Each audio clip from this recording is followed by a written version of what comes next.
Alhamdulillah, bismillahi wa salatu wa salam ala rasulillah, amma ba'd, chapitre numéro 12, Ayoub, alayhi salam, Job.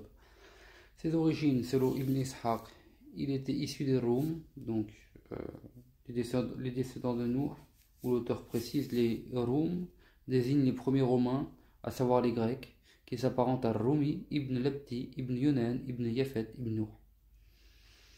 Il s'agit de Ayoub, Job, fils de Mous ibn Zara, ibn al-Is, Ezaï, ibn Ishaq, ibn Ibrahim al-Khalil. D'autres ont dit Ayoub, fils de Mous ibn Ra'wil, ibn al-Is, ibn Ishaq.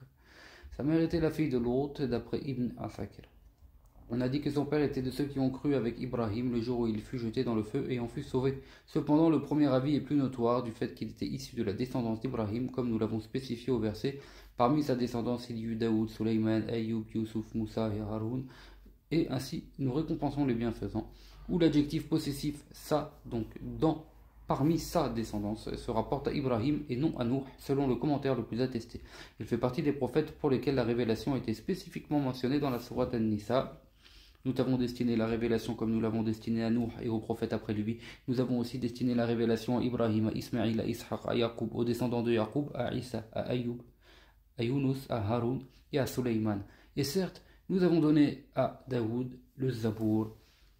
L'avis le plus attesté donc qu'il était issu de la descendance d'Esaïe d'Ibn Ishaq, donc de El-Is ibn Ishaq. Sa femme était Leia, fille de Yaqub ou Rahma, fille d'Ephraïm, ou Leia, fille de Manasha ibn Yusuf ibn Yaqub, selon les avis. Le dernier est le plus notoire, d'où sa mention ici.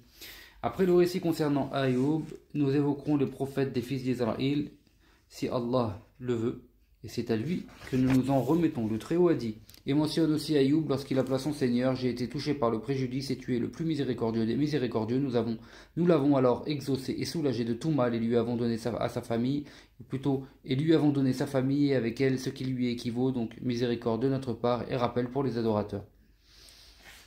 Un autre passage coranique mentionne mon adorateur Ayoub lorsqu'il appela son Seigneur. Shaitan m'a touché par la souffrance et le tourment. Frappe le sol avec ton pied. Voilà une eau pour se laver, froide, et voilà une eau pour boire. Nous lui avons donné sa famille et avec elle ce qui lui équivaut par grâce venant de nous. Et exemple pour ceux qui sont doués de raison. Prends dans ta main une gerbe, et une dirt. Frappe avec et ne te parjure pas. Nous l'avons trouvé patient. Quel excellent adorateur! Il fut obéissant. Le premier prophète envoyé fut Idris, suivi de Nuh, puis Ibrahim, Ismaïl, Ishaq, Yaqub, Youssouf, Lot, Hud, Saleh, Shu'aib, Moussa, Haroun, Ilyas, Eliesa'a, Urfa ibn Suwaylach, ibn Ephraim, ibn Youssouf, Yunus ibn Matta, descendant de Yaqub, puis Ayoub, ibn Zara, ibn Amous, ibn Layfarz, ibn al-Is, ibn Ishaq, ibn Ibrahim, rapporté par Ibn Asakir, par la voix d'Al-Kelbi. On peut émettre des réserves pour une partie de l'ordre précité. En effet, il est connu que Hud et Saleh sont venus après Nuh et Ibrahim. Wallahu a'lam. Section 2. L'épreuve et la patience de Ayoub. Les exégètes et les historiens déclarent ce qui suit. Ayoub alayhi salam était un homme très riche, possédant toutes sortes de biens, esclaves, bétail, grand domaine à Al-Bathaniya dans le Huran. Ibn Asakir affirme qu'il y possédait toutes les terres. Il avait aussi une grande famille. Il perdit tout cela d'un coup. Il fut aussi éprouvé en son corps par toutes sortes de maux, MAUX, si bien qu'il ne lui resta aucune partie saine, excepté son cœur et sa langue, par lesquels il pouvait encore célébrer le rappel du Très-Haut. En tout cela, il faisait preuve de patience, espérait la rétribution d'Allah subhanahu wa ta'ala, qu'il glorifiait nuit et jour. Son mal dura si longtemps que ceux qui étaient accoutumés à s'asseoir avec lui et à le fréquenter éprouvèrent de la répugnance pour lui et le délaissèrent. On le sortit même de la ville où on le jeta dans la décharge à ordures. Wallah musta'an.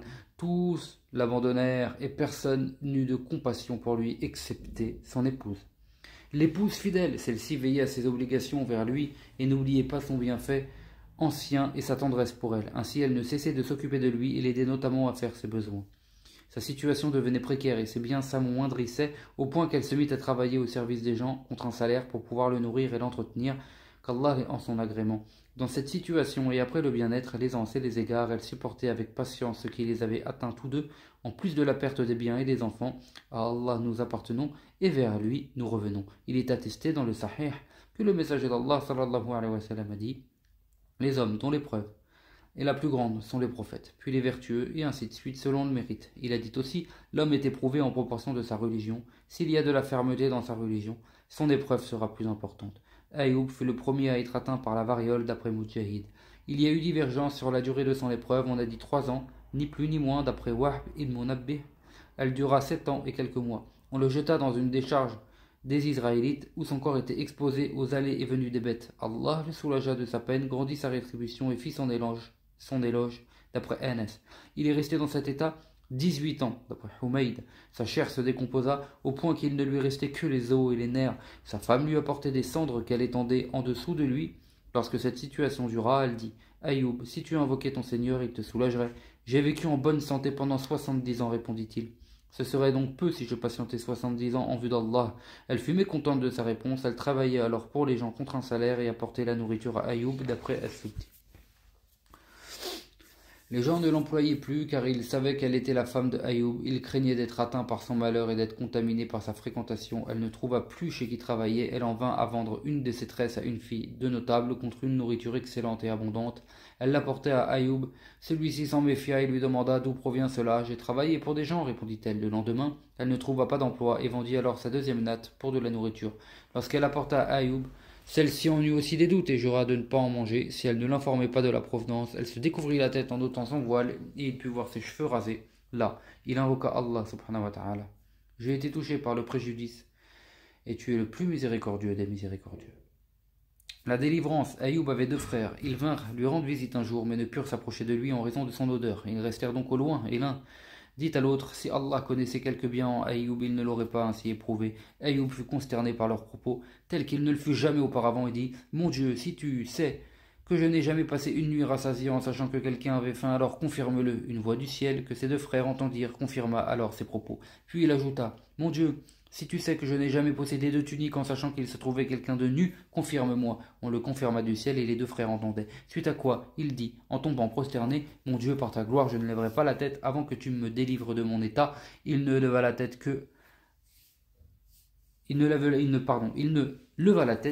qu'Allah l'avait soulagé de son mal. Et ça s'est rapporté par Ibn Abi Hatim. D'après Anas ibn Malik, le prophète sallallahu alayhi wa sallam a dit, le prophète d'Allah, Ayoub, demeura dans l'épreuve 18 ans, les proches et ceux qui ne le fréquentaient pas le rejetèrent, si ce n'est 2 hommes parmi ses frères qui comptaient parmi les plus intimes. Il lui rendait visite le matin et le soir, l'un dit à l'autre, tu sais, Ayoub a dû commettre un péché qu'aucun être au monde n'a commis. Pourquoi lui demanda son compagnon, parce que voilà 18 ans que son Seigneur ne lui a pas accordé grâce et ne l'a pas soulagé de ce qu'il endure. Lorsque tous 2 vinrent le trouver, l'un d'eux ne put se contenir et évoqua à Ayoub leurs propos. Je ne sais ce que tu dis, seulement Allah Ta'ala sait que lorsque je passais devant 2 hommes qui se querellaient et invoquaient Allah tous les 2, je revenais, ou pour tous les 2 plutôt, je revenais chez moi et expiais alors leurs fautes, de peur qu'ils n'aient invoqué Allah pour autre chose que la vérité. Il sortait pour faire ses besoins, et lorsqu'il avait terminé, sa femme le prenait par la main et le raccompagnait. Un jour, elle s'était attardée. Allah Ta'ala révéla alors à Ayoub, à l'endroit où il se trouvait, frappe le sol avec ton pied, voilà une eau pour se laver, froide, et voilà une eau pour boire. Après cela, elle l'attendit un bon moment, il arriva et se dirigea vers elle. Allah avait entièrement dissipé les maux qu'il portait, et il avait la plus belle apparence. Lorsqu'elle le vit, elle lui demanda, qu'Allah te bénisse, as-tu vu le prophète d'Allah, celui qui est éprouvé par Allah le Tout-Puissant? Je n'ai guère vu d'homme ressemblant plus à lui que toi, lorsqu'il était en bonne santé. C'est moi-même, lui dit-il, il possédait 2 airs, l'une pour le blé et l'autre pour l'orge. Allah envoya 2 nuages, l'un vint au-dessus de l'air à blé, et il y déversa de l'orge jusqu'à ce qu'elle en débordât. L'autre nuage vida sur l'air, alors à orge de l'argent, jusqu'à son débordement. Ça s'est rapporté par Ibn Abi Hatim. Ibn Abbas radiallahu anhu a dit, Allah le vêtit d'une robe du paradis. Ayoub se mit à l'écart et s'assit. Sa femme arriva et ne le reconnut pas. Adorateur d'Allah, lui demanda-t-elle, où est parti l'homme éprouvé qui se trouvait ici? Les chiens ou les loups l'auraient-ils emporté? Elle se mit à lui parler ainsi un moment. Qu'as-tu, lui dit-il, c'est moi, Ayoub. Tu te moques de moi, serviteur d'Allah, mais qu'as-tu donc? Je suis Ayoub. Allah m'a rendu mon corps, et Allah lui rendit ses biens, ses enfants en personne, et ce qui équivaut à tout cela en plus. D'après Wahb ibn Munabbih, Allah Ta'ala lui révéla, je t'ai rendu ta famille, tes biens, et ce qui leur équivaut en plus, lave-toi avec cette eau, elle contient ta guérison. Présente un sacrifice de la part de tes compagnons et demande pardon pour eux, car ils m'ont désobéi à ton propos. D'après Abu Hurayra, le messager d'Allah sallallahu alayhi wa sallam a dit: alors qu'Ayoub se lavait nu, une nuée de criquets en or tomba sur lui. Il se mit alors à les rassembler dans son vêtement. Son Seigneur, puissant et majestueux, s'adressa à lui: Ayoub, ne t'ai-je pas déjà enrichi? Oui, Seigneur, mais je ne peux me passer de tes bénédictions. Rapporté par l'imam Ahmed. Remue ton pied, frappe le sol de ton pied. Il agit ainsi et Allah fit alors jaillir une source d'eau froide. Il se lava avec et il en but, comme cela lui avait été prescrit. Allah fit disparaître alors de son corps les douleurs et les maux dont il souffrait, externes ou internes. Il lui donna en échange une santé excellente, une belle constitution et des biens abondants. On fit ainsi descendre sur lui une averse de criquets en or. Allah lui redonna sa famille comme cela a été mentionné, et nous lui avons donné sa famille et avec elle ce qui lui équivaut. On a dit qu'Allah fit revivre sa famille en personne. On a dit aussi qu'il le récompensa pour ceux qui disparurent, lui en accorda d'autres en compensation, et les réunira tous ensemble avec lui dans la demeure dernière. Donc, rahma de notre part et rappel pour les adorateurs. Ainsi, celui qui est éprouvé en son corps, ses biens ou ses enfants, aura pour exemple le prophète d'Allah, Ayyub alayhi salam, car celui-ci a été éprouvé de manière plus grande encore. Il fit preuve de patience, rechercha en cela la rétribution divine jusqu'à ce que Allah Ta'ala le délivra de sa peine. Celui qui a compris du verset qu'il contenait le nom de sa femme, à savoir Rahma, est loin du compte. Allah Ta'ala lui rendit sa jeunesse et lui accorda plus d'enfants au point qu'elle eut de Ayyub alayhi salam 26 garçons. Ad-Dahak, d'après Ibn Abbas. Donc ça c'est rapporté par Ibn Abbas radiyallahu anhu. Ayyub vécut encore après cela 70 ans en terre des Roum, le territoire au-delà de la frontière nord de la Syrie en Asie mineure, selon la religion hanifienne d'Ibrahim. Après lui, les hommes changèrent cette religion. Le serment de Ayyub: prends dans ta main une gerbe, frappe avec et ne te parjure pas. Nous l'avons trouvé patient, quel excellent adorateur, il fut obéissant. C'était là une dispense accordée par Allah subhanahu wa ta'ala à son serviteur et prophète Ayyub alayhi salam. En effet, il avait juré de frapper sa femme de 100 coups de tige. On a dit que ce serment était dû à la vente de ses tresses. On a dit aussi que Shaitan se présenta à elle sous les traits d'un médecin qui lui prescrivit un remède pour Ayyub. Elle vint alors l'en informer et celui-ci sut qu'il s'agissait de Shaitan. Il jura alors qu'il la frapperait de 100 coups de tige. Lorsque Allah Ta'ala le guérit, il lui offrit comme solution de former une gerbe, telle la grappe réunissant les spadices du dattier, et de frapper une seule fois son épouse avec. Cela correspondait ainsi aux 100 coups et lui permettait d'être fidèle à son serment et de ne pas se parjurer. Cela tenait du dénouement salutaire pour qui craint Allah Ta'ala et lui obéit, surtout à l'égard de sa femme persévérante et fidèle, qu'Allah l'ait en son agrément. C'est pourquoi la mention de cette dispense a été suivie des termes: nous l'avons trouvé patient, quel est excellent adorateur, il fut obéissant. Nombre de jurisconsultes ont appliqué cette dispense au chapitre des serments et des vœux. Certains se sont étendus au point de rédiger un ouvrage traitant des ruses pour échapper au serment. Ils l'ont introduit par ce noble verset, y ont mentionné des faits surprenants et singuliers. Nous en évoquerons une partie au Kitab al-Ahkam, donc les règles juridiques. Inch'Allah. Ayyub alayhi salam mourut à l'âge de 93 ans d'après Ibn Jarir. On a dit aussi qu'il vécut plus que cela. Le jour de la résurrection, Allah tirera argument de Sulayman à l'encontre des riches, de Youssouf à l'encontre des esclaves et de Ayyub à l'encontre des éprouvés. Rapporté par Al-Layth d'après Mujahid, Ayyub alayhi salam désigna comme successeur son fils Hawmel. Après celui-ci, c'est son fils Bishr qui prit la succession. Nombreux sont ceux qui prétendent que Bishr ibn Ayyub est Dhul-Kifl, l'homme garant. Celui-ci était un prophète et mourut à 75 ans. Nous allons évoquer ici l'histoire de Dhul-Kifl, celui dont certains affirment qu'il était le fils de Ayyub. والله أعلم. سبحانك اللهم وبحمدك أشهد أن لا إله إلا أنت أستغفرك وأتوب إليك.